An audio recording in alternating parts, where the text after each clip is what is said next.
पियरिया में, नहीं लाल पियर सड़िया में, क्यूटी लगबू पियरिया में।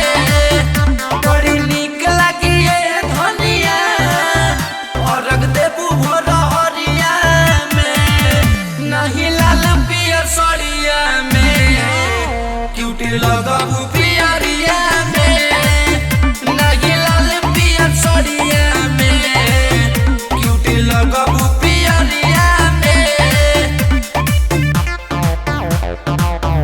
क्यूटी लगबू पियरिया में,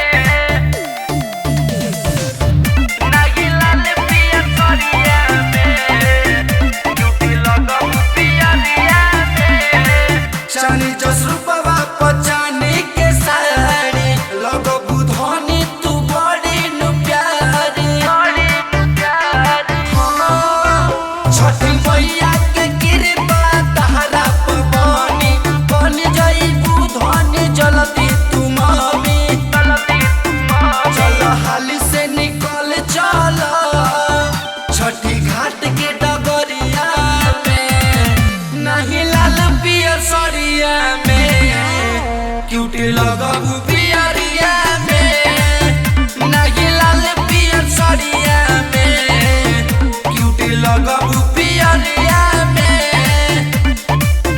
क्यूटी लगबू पियरिया में।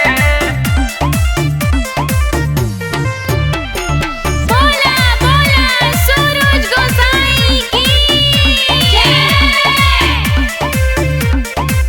मांगली हो दोनों हथवा पसारी के, खुश रखी है नाई हर ससुरार के, खुश रखी है नाई हर ससुरार। लेकर राइटर रियाज गोलू आइल बारे, अपना में हर संग खुशी भरता रे, आली बहरी निकली ना, सूरज देव बदरिया से, नहीं लाल पियर सड़िया में, क्यूटी लगबू